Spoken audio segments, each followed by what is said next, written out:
یہ تو ایک عام پاکستانی بھی ماننے پہ مجبور ہوگا کہ بھارت پاکستان سے ایک فیصلہ کن جنگ کرنا چاہتا ہے۔ یہ جو ان کا نتھو رام گوڈسے ہے، ابھی تک انہوں نے اس کی راکھ کو دریا میں، گنگا میں یا جمنا میں پھینکا نہیں ہے، کیونکہ اس نے وصیت کی تھی کہ میری راکھ کو دریائے سندھ میں پھینکا جائے۔ اکھنڈ بھارت ان کا ایک آئیڈیالوجیکل، ایموشنل، ایک پیشنیٹ ڈریم ہے۔ مودی پرائم منسٹر صرف اس لیے بنا ہے کہ اس نے گجرات میں مسلمانوں کو ذبح کیا تھا۔ آپ اس جنگ کو جنگ کہیں یا غزوہ ہند کہیں، وی کال اٹ غزوہ ہند، we call it the final decisive war with India. ہم لڑنے والے لوگ ہیں، ہمارے پاس اگر صرف سویلینز کے پاس بھی پشتون ٹرائبل ایریاز بلوچستان میں بھی، اور ہمارے بلوچستان سندھ کے ہر ہمارے اپنے شہروں میں ہم آرام سے 2-2.5 کروڑ رائفلیں نکال سکتے ہیں سویلینز کے پاس۔ یاد رکھیے گا، جنگ پنجاب میں ہوگی اور پنجاب کے لوگوں کو لڑنا پڑے گا پاکستان کو بچانے کے لیے۔ یہ جنگ صرف آرمی نہیں لڑے، اب پاکستان بچانے کے لیے آپ کو یہ قربانی دینی پڑے گی، مجھے اس میں کوئی شبہ نہیں ہے۔ آپ اس کو جنگ کہیں، غزوہ ہند کہیں۔ اگر آپ ڈائریکٹ جنگ نہیں کرنا چاہتے تو آپ کو کشمیر کی فریڈم سٹرگل کو 100% سپورٹ اب کرنا پڑے گا۔ UN resolutions are dead. اس ایک شدید خریز جنگ میں جو ہندو مشرق ہمارے اوپر لے کر آنے والا ہے، مجھے اس میں کوئی ڈاؤٹ ہی نہیں ہے۔ اب صرف بحث اس پہ کر سکتے ہیں کہ اگلے مہینے یا 6 مہینے بعد یا 1 سال بعد۔ انڈینز تو آ رہے ہیں، آج آئیں، اگلے مہینے آئیں، 6 مہینے بعد آئیں، 1 سال بعد آئیں۔ ہمیں اب ایک جنگ کی ضرورت ہے ایکچولی بحیثیت ایک قوم۔ وہ قربانیاں جو ہمارے بڑوں نے پاکستان بناتے ہوئے دی تھی، اب ہمیں وہی قربانیاں پاکستان کو بچانے کے لیے ملیں گی۔ آپ غزوہ ہند کا جو رسول اللہ صلی اللہ علیہ وسلم کے حوالے سے ایک حدیث ہے، اس کو آپ کوٹ کرتے ہیں، اور آپ کا یہ یقین ہے کہ غزوہ ہند ہو کے رہے گی اور پاکستان ہندوستان پہ قابض ہو کے رہے گا۔ یہ تو ایک عام پاکستانی بھی ماننے پہ مجبور ہوگا کہ بھارت پاکستان سے ایک فیصلہ کن جنگ کرنا چاہتا ہے، بھارت اکھنڈ بھارت بنانا چاہتا ہے۔ ابھی انہوں نے اپنی پارلیمنٹ بنائی ہے، اس میں نقشہ اکھنڈ بھارت کا لگا ہے نا۔ اب وہ کھل کے بات کر رہے ہیں کہ ہم پاکستان آکوپائڈ کشمیر پر قبضہ کریں گے، ہم دریائے سندھ تک آئیں گے، ہم سندھو تک آئیں گے، انڈس ریور۔ یہ جو ان کا نتھو رام گوڈسے ہے، ابھی تک انہوں نے اس کی راکھ کو دریا میں، گنگا میں یا جمنا میں پھینکا نہیں ہے، کیونکہ اس نے وصیت کی تھی کہ میری راکھ کو دریائے سندھ میں پھینکا جائے۔ سو وہ تو آئیں گے۔ اکھنڈ بھارت ان کا ایک آئیڈیالوجیکل، ایموشنل، ایک پیشنیٹ ڈریم ہے، آپ چاہیں یا نہ چاہیں۔ اور اکھنڈ بھارت کے رستے میں صرف پاکستان کھڑا ہوا ہے۔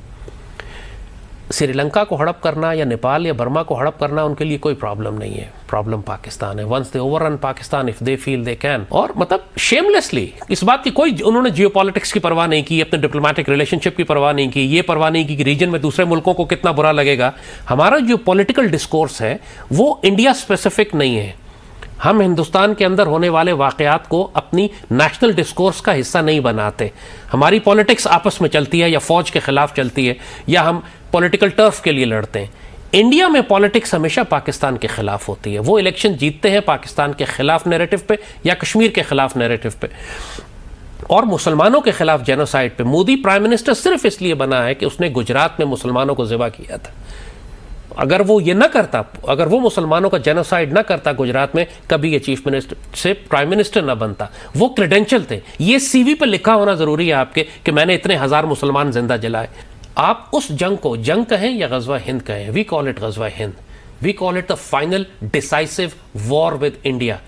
یہ جنگ جو ہندو بھی اس جنگ کو مانتے ہیں، ان کے اپنے اسکرپچرز میں لکھا ہوا ہے کہ ایک جنگ ہماری ہوگی پاکستان کے ساتھ۔ پاکستان تو 1947 میں بنا، یہ کیسے ممکن ہے؟ وہی بات کہ پاکستان تو 1947 میں بنا، لیکن حدیث شریف میں 1400 سال پہلے کیسے لکھا تھا کہ مسلمانوں کی ایک فوج بھارت پہ آخری دور میں بھارت پہ کرے گی۔ افغانستان سے بھی ہو سکتی تھی، اگین ہو سکتی تھی، لیکن اللہ نے نیوکلیئر پاور آپ کو بنایا ہے۔ پچھلے 50-70 سال سے بھارت کے ساتھ حالت جنگ میں کون سی قوم ہے؟ ہمیں افغانستان تو نہیں، افغانستان تو ان کا الائے رہا ہے پچھلے 70 سال۔ یہ تو طالبان آئے خالی جو آپ کہہ سکتے ہیں کہ زیادہ انڈینز کے ڈائریکٹ الائز نہیں ہیں، لیکن پاکستان بننے کے وقت سے لے کر آج تک Afghanistan has been an ally of the Indians. ہمیشہ ہماری پشت سے انڈینز وہاں سے ہمیں تکلیف پہنچاتے رہے، چاہے پختونستان ہو یا TTP ہو یا BLA ہو۔ سو جو احادیث شریف میں ریفرنسز اور حوالے دیے گئے، ایون پاکستان کے پرچم کا حوالہ دیا گیا ہے، یعنی یو ول بی سرپرائز، لیکن جو لوگ اس کو کالا پرچم کالا جھنڈا حدیث میں اس علاقے سے کالے جھنڈے بلند ہوں گے.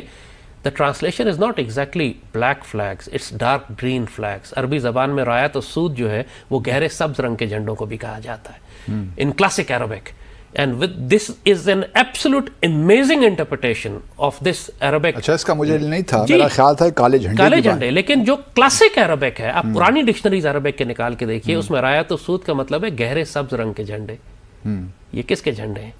اللہ نے اسلامک نیوکلیر پاور کس کو بنایا, آپ کو کیوں بنایا, پاکستان بنا کیوں ہے؟ Actually the reason Pakistan came into being was, the only reason we came into being was کہ پاکستان نے سیدی رسول اللہ کی اس حدیث شریف کو پورا کرنا تھا. ہمیں اب ایک جنگ کی ضرورت ہے ایکچولی بحیثیت ایک قوم. وہ قربانیاں جو ہمارے بڑوں نے پاکستان بناتے ہوئے دی تھیں, اب ہمیں وہی قربانیاں پاکستان کو بچانے کے لیے بھی دیں گے. انڈینز تو آ رہے ہیں, آج آئیں, اگلے مہینے آئیں, 6 مہینے بعد آئیں, 1 سال بعد آئیں, الیکشن جیتنے کے لیے آئیں یا اس جیت کر آئیں, دے آر کمنگ. اور ہمارا جتنا بھی ایسٹرن بیلٹ ہے, ہمارے ریور انڈس کی جو ایسٹ سائڈ ہے, جو ہمارا سارا پنجاب اور سندھ بنتا ہے, ہمارا کشمیر بنتا ہے, یہاں پہ بڑی خوریز جنگ ہوگی.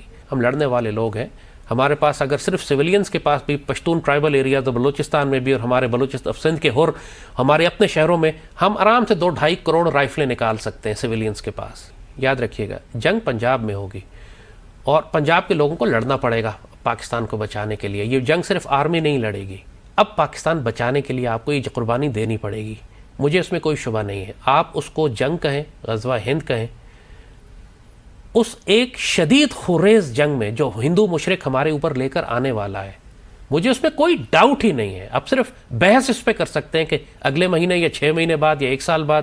اگر آپ ڈائریکٹ جنگ نہیں کرنا چاہتے تو آپ کو کشمیر کی فریڈم سٹرگل کو 100% سپورٹ اب کرنا پڑے گا. UN resolutions are dead. لیکن یہی تو پرابلم ہے کہ دنیا کہتی ہے کہ پیس کی طرف جانا چاہیے. آپ ایک تنقید آپ پہ یہ بھی ہوتے جو آپ کے ناقدین کرتے ہیں کہ زاہد حامد صاحب پاکستان کو جنگ کی طرف لے کر جانا چاہتے ہیں. میں جنگ کی طرف نہیں لے جا رہا, جنگ آپ کے اوپر آ رہی ہے, میں آپ کو وارن کر رہا ہوں. Okay, there is a difference.